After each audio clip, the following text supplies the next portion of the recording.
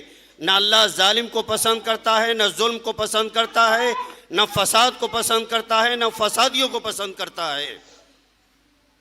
ہماری ذمہ داری ہے کہ ہم جئیں تو اپنے بل پہ جئیں، بھکاری بن کر، بھیک مانگ کر، امن و امان کی اپیل کر کے ہم زندگی نہ گزاریں۔ ہم مرنا پسند کریں گے مگر کتوں کی زندگی گزار کر جینا پسند نہیں کریں گے۔ یہ جذباتی تقریر نہ سمجھیں آپ، یہ دل کا درد ہے۔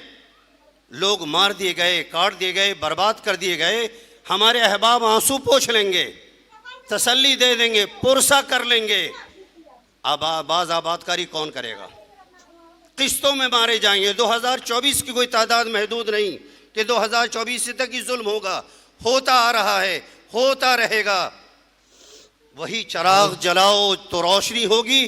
قرآن نے آپ کو ڈیفینس کے لیے جو تعلیم دی تھی، وَعِدُّوا لَهُم مَّا اسْتَطَعْتُم مِّن قُوَّةٍ، ظالموں سے نمٹنے کے لیے، دشمن اسلام سے نمٹنے کے لیے، اپنے عقیدے، اپنے ایمان، اپنی جان مال عزت و آبرو کی حفاظت کے لیے جو تدبیریں کر سکتے ہو کرو۔ کیوں؟ ترہبون بہ عدو اللہ وعدوکم، جو ظالم بدماش دندنا رہے ہیں ان کے دلوں میں خوف پیدا کر دو، وہ دوبارہ ظلم کے لیے آمادہ نہ ہو۔ اگر ظلم کرے تو پنجہ مروڑ نہیں، صفحہ ہستی سے مٹا دو۔ تمہیں معلوم نہیں؟ ترہبون بہ عدو اللہ وعدوکم، اللہ کے دشمنوں سے مقابلہ کرو، تم اپنے دشمنوں سے مقابلہ کرو۔ اور آگے کیا کہا قرآن نے؟ وَآخَرِينَ مِن دُونِهِمْ لَا تَعْلَمُهُمْ اللَّهُ يَعْلَمُهُمْ، ان کے بعد بھی، مکہ مدینے کے بعد بھی اور حالات کے بعد بھی ایسے دشمن آئیں گے جو تم کو صفحہ ہستی سے مٹانے کی کوشش کریں گے۔ دھرم گرو آئیں گے تمہارا سنگھار کرنے کی، نرسنگھار کرنے کی، صفحہ ہستی سے مٹانے کی کوشش کریں گے۔ لیکن ان حالات میں تمہاری اپنی ذمہ داری ہے کہ جہاں امن و شانتی کی اپیلیں کر رہے ہو وہاں پر تم کو اپنی زندگی کی حفاظت کے لیے جان مال عزت و آبرو، ماں بہنوں بیٹیوں کی آبرو کی حفاظت کے لیے تم کو اپنا پنجہ مضبوط کرنا پڑے گا۔ یہ کھلے الفاظ میں کہہ رہا ہوں، نہ کوئی جذباتی تقریر ہے، قرآن کا پیغام ہے۔ بہت سارے دشمن ایسے اور آتے رہیں گے جن کو تم نہیں جانتے، تمہارا خدا جانتا ہے۔ تمہاری ذمہ داری ہے کہ تم گاجر مولی بن کے زندگی گزارو گے، برباد کر دیے جاؤ گے۔ بس یہ 4 مصرے آج سنا کر اپنی بات ختم کرتا ہوں، جا کر سوچئے گا۔ ہو سکتا ہے کہ آپ کا مزاج تال میں نہ کھائے ہمارے مزاج سے، مگر حالات یہی ہیں، سنتے ہوئے کٹتے پٹتے مرتے برداشت کی حد ہو گئی ہے، انصاف نہیں ملتا۔ بس یہ شعر سن لیجیے ربائی، کسی کے رحم و کرم پر جیو گے کتنے دن، کسی کے رحم و کرم پر جیو گے کتنے دن، اپنی قوت عزم و عمل بھی پہچانو اور حیات چھین لو وقت رواں کے ہاتھوں سے، حیات چھین لو وقت رواں کے ہاتھوں سے، حیات بھیک میں ملتی نہیں ہے دیوانوں۔ وآخر دعوانا الحمدللہ رب العالمین۔